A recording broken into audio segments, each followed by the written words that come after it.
Hello students. Income tax में tax rebates, rates and relieves में आज हम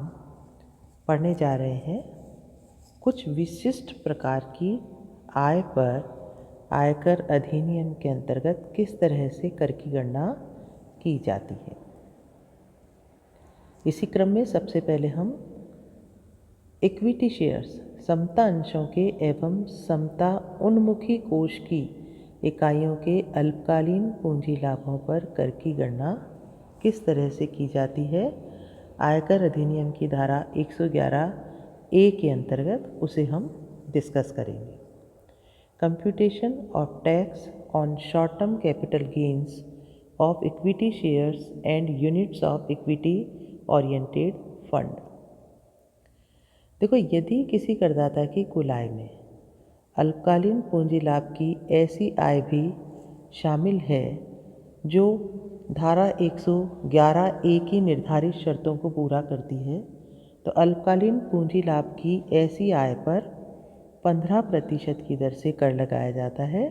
और शेष इनकम पर जो भी निर्धारित दरें हैं, जो कि इसके पहले हमने डिस्कस की, उसके आधार पर कर लगाया जाता है। अब ये जिन शर्तों की या जिन टर्म्स की हम बात कर रहे हैं वो क्या है कि ऐसे जो ट्रांजैक्शन है उन पर एसटीटी लगा हो, सिक्योरिटी ट्रांजैक्शन टैक्स, प्रतिभूति लेन देन कर लगा हो, ऐसे समता अंशों का हस्तांतरण किसी मान्यता प्राप्त स्टॉक एक्सचेंज के माध्यम से हुआ हो और ऐसी यूनिट्स का हस्तांतरण या तो किसी मान्यता प्राप्त स्टॉक एक्सचेंज से माध्यम से हुआ हो या उसे म्यूचुअल फंड यानी कि पारस्परिक कोष को बेचा गया हो। ये कुछ कंडीशंस हैं जो हमें ध्यान रखनी है। कुछ और ऐसे महत्वपूर्ण प्रावधान हैं जो इस धारा के अंतर्गत हमें ध्यान रखने हैं, जैसे इंडिविजुअल और एचयूएफ की कंडीशन में अल्पकालीन पूंजी लाभों की राशि को कुल आय में से घटा दिया जाता है और शेष बची हुई कुल आय पर निर्धारित दरों से कर की गणना की जाती है। परंतु यहाँ एक बात ध्यान देने की है कि यदि इस शॉर्ट टर्म कैपिटल गेन को घटाने के बाद जो कुल आय बचती है वो यदि मिनिमम लिमिट, न्यूनतम सीमा से कम रह जाए, तो अल्पकालीन पूंजी लाभों पर कर लगाने से पहले ऐसे अल्पकालीन पूंजी लाभ की राशि को घटा दिया जाएगा और शेष बची हुई जो शॉर्ट टर्म कैपिटल गेन की राशि होगी उसी पर 15% की दर से कर लगाया जाएगा। अगली आय जो इस रेफरेंस में हम पढ़ रहे हैं वो है दीर्घकालीन पूंजी लाभों पर कर की गणना, computation of tax on long term capital gains. देखो, धारा 112 के अंतर्गत असेसमेंट ईयर 93-94 से हम लॉन्ग टर्म कैपिटल गेन पर टैक्स की गणना करते हैं और दीर्घकालीन पूंजी लाभों की जो राशि है उस पर इंडिविजुअल और एचयूएफ की दशा में नॉर्मली 20% की दर से कर लगाया जाता है। अब यहाँ भी कुछ इम्पॉर्टेंट प्रोविजंस हैं जो ध्यान में रखने चाहिए कि दीर्घकालीन पूंजी लाभों की जो राशि है उसको पहले टोटल इनकम में से कम कर दिया जाता है और जो शेष बची हुई टोटल इनकम है उस पर निर्धारित दरों से कर की गणना की जाती है। लेकिन यदि in long term capital gains को कम करने के बाद जो टोटल इनकम है वो मिनिमम लिमिट से कम रह जाती है, तो ऐसी दशा में हम क्या करेंगे कि जो हमारे लॉन्ग टर्म कैपिटल गेन्स हैं उनको टैक्स लगाने से पहले उस जो राशि का डिफरेंस है उससे इनको कम कर दिया जाएगा और शेष बचे हुए दीर्घकालीन पूंजी लाभों पर ही 20% की दर से धारा 112 के अंतर्गत कर की गणना की जाएगी। अधिकतम जो कर मुक्त सीमा है वो मैं आपको बता चुकी हूँ। अधिकतम कर मुक्त सीमा हमने पढ़ी है इंडिविजुअल एसएससी की दशा में 2.5 लाख रुपए, सीनियर सिटीजन की दशा में 3 लाख रुपए और सुपर सीनियर सिटीजन की दशा में ये 5 लाख रुपए है। तो यदि इन आयों को कम करने के बाद यदि वो राशि उससे कम बच जाती है तो हम बची हुई राशि का benefit long term capital gain को देते हुए शेष बचे हुए दीर्घकालीन पूंजी लाभों पर ही 20% की दर से कर की गणना करेंगे। इसके अलावा जो ग्रॉस टोटल इनकम है उसमें से 80C से 80U तक की कटौतियाँ देते समय हम सकल कुल आय से जो कैपिटल गेन है, लॉन्ग टर्म कैपिटल गेन है, उसकी राशि को भी घटा देंगे और दीर्घकालीन पूंजी लाभों की दशा में जो ATC से ATU तक की जो कोई कटौती है वो उनको स्वीकृत नहीं की जाएगी। इसी तरीके से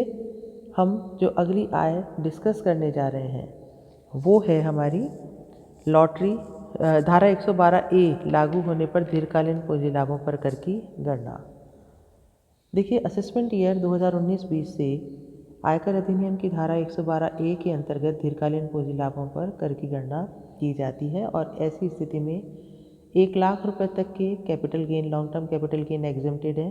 शेष राशि पर 10% की दर से कर की गणना की जाती है। यहाँ भी कुछ जो प्रावधान है उनका ध्यान रखना होता है कि दीर्घकालीन पूंजी लाभ की राशि को पहले हम कुल आय में से घटा देंगे और यदि शेष बची हुई कुल आय पर कर की गणना हम करते हैं और दीर्घकालीन पूंजी लाभों पर अलग से हम 10% की दर से इस धारा के अंतर्गत कर की गणना करेंगे।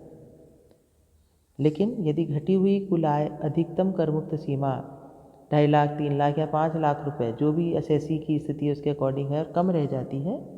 तो दीर्घकालीन पूंजी लाभों पर कर लगाने से पहले दीर्घकालीन पूंजी लाभ की राशि को घटा दिया जाएगा और शेष दीर्घकालीन पूंजी लाभ पर ही 10% की दर से हम इस धारा के अंतर्गत कर लगाएंगे। यहाँ भी आपको ध्यान देना है कि इस स्थिति में एसएससी को एटीसी से एटीयू तक की कोई भी डिडक्शन जो है वो स्वीकृत नहीं की जाएगी और धारा 87A की छूट भी ऐसी आय के कर के संबंध में से नहीं दी जाएगी। शेष आयों के जो कर में से ही धारा 87A की कटौती स्वीकृत की जाएगी। अगली जो हम इसमें आय ले रहे हैं वो है लॉटरी, वर्ग पहेली आदि की आय पर कर की गणना। देखो, यदि किसी करदाता की कुल आय में आकस्मिक आय जैसे लॉटरी, वर्ग पहेली, घुड़दौड़, ताश के खेल आदि की आय, शर्त एवं जुए की राशि आदि यदि सम्मिलित है तो ऐसी आय पर अलग से 30% की दर से कर लगाया जाता है और ऐसी आय को कुल आय में से घटा दिया जाता है। तो पहले ऐसी आय को कुल आय में से हम घटाएंगे और शेष आय पर हम निर्धारित दरों से कर की गणना करेंगे और इस कैजुअल इनकम पर आकस्मिक आय पर हम 30% की दर से टैक्स लगाएंगे। यदि मान लो करदाते की अन्य कोई आय नहीं है तो भी ऐसी आय पर कर लगेगा। इसको हम मिनिमम लिमिट का फ़ायदा नहीं देंगे कैजुअल इनकम को और यदि इसको सम्मिलित करते हुए करदाता की कुल आय 50 लाख या 1 करोड़ से अधिक है तो इस पर 10% या 15% अधिभार भी जोड़ा जाएगा, जो मैं आपको पहले बता चुकी हूँ कि हम 10% तब लगाते हैं जब करदाता की आय 50 लाख से अधिक लेकिन 1 करोड़ से अधिक नहीं है और 15% की दर से सरचार्ज हम तब लगाते हैं जब 1 करोड़ रुपए से अधिक की कुल आय हो। इसी तरीके से अन्य आय हमारे पास जो इस संबंध में आती है वो आती है घरेलू कंपनी या कंपनियों से 10 लाख रुपए से अधिक प्राप्त लाभांश पर कर की गणना। देखो, यदि गत वर्ष में भारत में निवासी किसी व्यक्ति, इंडिविजुअल और एचयूएफ या फर्म करदाता को डोमेस्टिक कंपनी से या कंपनियों से 10 लाख रुपए से अधिक का लाभांश प्राप्त होता है तो लाभांश की ऐसी राशि में से 10 लाख रुपए तक के लाभांश तो कर मुक्त होंगे और शेष बची हुई लाभांश की राशि पर कर लगाया जाएगा 10% की दर से। तो घरेलू कंपनी पर हम इसको अगर देखें तो आयकर अधिनियम की धारा 115 BBDA के अंतर्गत 10 लाख रुपए तक के डोमेस्टिक कंपनियों से प्राप्त डिविडेंड एग्जेम्प्ट है। शेष राशि पर 10% की दर से कर की गणना की जाएगी। यहाँ एक चीज़ ध्यान देना है कि ऐसे लाभांश की गणना करते समय करदाता को आयकर अधिनियम के किसी भी प्रावधान के तहत व्यय के संबंध में, एक्सपेंडिचर के संबंध में किसी तरह की कोई कटौती स्वीकृत नहीं की जाएगी और क्योंकि हम इस पर 10% की दर से कर लगाते हैं तो इसे पहले हम कुल आय से कम करेंगे और कम करने के बाद कुल आय पर निर्धारित दरों से कर की गणना करेंगे और इस आय पर हम 10% की दर से कर की गणना करेंगे। और यदि इस आय को सम्मिलित करते हुए करदाता की कुल आय 50 लाख या 1 करोड़ से अधिक है तो क्रमशः इसी हिसाब से हम 10% या 15% की दर से अधिभार की गणना करेंगे। फिर आता है तलाशी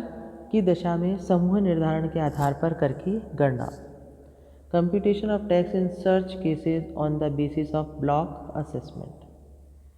देखो, यदि किसी करदाता की धारा 132 के अंतर्गत तलाशी ली जाती है और उस तलाशी के दौरान कोई ऐसी आय पकड़ में आती है जो कि अघोषित है, करदाता ने जिसे डिस्क्लोज नहीं किया है,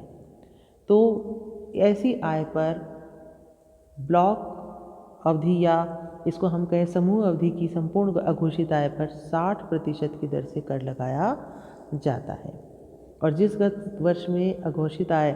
अनडिस्क्लोज्ड इनकम पकड़ी जाती है, उस गत वर्ष में संबंधित असेसमेंट ईयर में यदि उस पर अधिभार भी लगता है, सरचार्ज भी लगता है, तो निर्धारित कर की राशि पर सरचार्ज भी जोड़ा जाएगा। तो यहाँ जो अनडिस्क्लोज्ड इनकम है, करदाता की अघोषित या अस्पष्ट आय है, उसकी दशा में यदि तलाशी के दौरान वो धारा 132 के अंतर्गत पकड़ में आती है तो उस पर 60% की दर से कर लगाया जाता है। और ऐसी आय के संबंध में करदाता को 80 मतलब ये जो है सरचार्ज की भी यदि हमको कंप्यूटेशन करना पड़ता है यदि वो निर्धारित आय से सीमा से अधिक है। फिर आता है अस्पष्ट साधनों की आय, computation of tax on income from unexplained sources. देखिए, जिस तरीके से हमने ब्लॉक असेसमेंट के तहत धारा 132 के अंतर्गत तलाशी के दौरान एक करदाता की आय पर कर लगाया, ठीक उसी तरह से यदि करदाता की अस्पष्ट साधनों से आय है जिसको उसने सेक्शन 68, 69, 69A, 69B, 69C और 69D में निर्धारित किया है, तो उस पर धारा 115 BBE के तहत कर की गणना की जाती है। 60% की दर से उस पर क्या लगाया जाता है, कर लगाया जाता है। और ऐसी अस्पष्ट साधनों की जो आय है उसमें करदाता को किसी भी प्रकार के व्यय की कटौती स्वीकृत नहीं की जाती। इसी तरीके से ऐसी आय में से किसी भी प्रकार की हानि का समायोजन भी नहीं किया जाता है। अब आता है एकस्व आय पर कर की गणना, computation of tax on income from patent.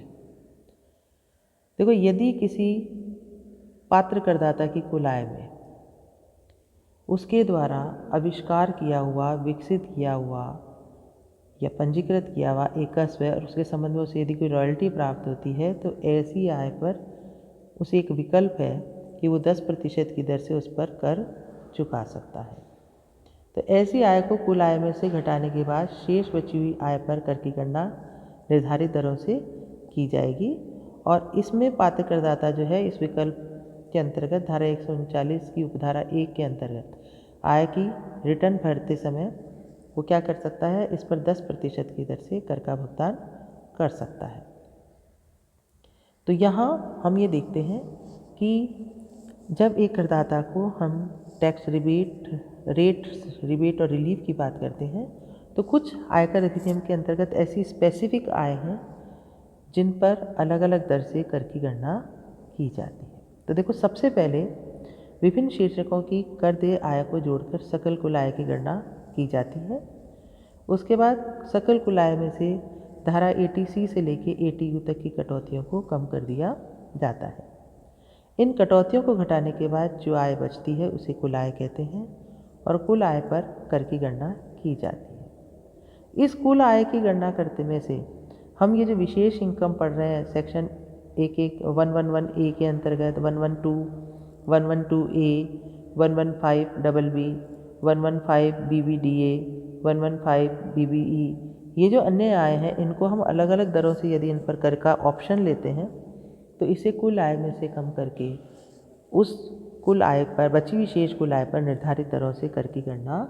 की जाती है।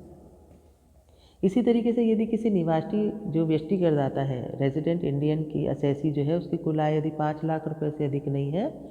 तो आयकर का 100% और 12,500 जो भी दोनों में से कम हो आयकर में से घटा दिया जाता है। परंतु ये जो छूट है वो 112A के दीर्घकालीन पूंजी लाभों में के कर में से नहीं स्वीकृत होगी, ये कटौती स्वीकृत नहीं की जाएगी। इसी तरीके से मैंने आपको सरचार्ज के बारे में भी बताया कि यदि करदाता की कुल आय 50 लाख रुपए से अधिक है परंतु 1 करोड़ से अधिक नहीं है तो सरचार्ज कर पर 10% की दर से लगेगा और यदि 1 करोड़ रुपए से अधिक है तो सरचार्ज कर पर 15% की दर से लगाया जाएगा। उसके बाद 4% हेल्थ एंड एजुकेशन सेस लगाया जाएगा। अब मान लीजिए किसी करदाता की हम बात कर रहे हैं कुल आय की, तो यदि करदाता की कुल आय 2 करोड़ रुपए से अधिक है परंतु 5 करोड़ रुपए से अधिक नहीं है तो सरचार्ज 25% की दर से लगाया जाएगा। और 5 करोड़ से भी अधिक है तो सरचार्ज की दर 37% हो जाती है। 37% की दर से आयकर पर सरचार्ज लगाया जाएगा। तो सरचार्ज के हमने 4 सेक्शन हमने पढ़े हैं। 50 लाख से 1 करोड़, 1 करोड़ से हमने 2 करोड़ से अधिक लेकिन 5 करोड़ से अधिक नहीं हो तो 25%, और 5 करोड़ से भी अधिक है तो 37% की दर से सरचार्ज लगाया जाता है। तो इस तरीके से हम करदाता की आयकर अधिनियम के अंतर्गत उसकी कुल आय पर लगने वाले कर में से कि हमने रेट्स को डिस्कस किया, रिबेट्स को डिस्कस किया और रिलीफ को डिस्कस किया। अगले क्लास में मैं आपको असेसमेंट का पार्ट करेंगे। हमें 3 पर्सन्स का हमें असेसमेंट करना है। Assessment of individual, assessment of HUF, assessment of firm. धन्यवाद।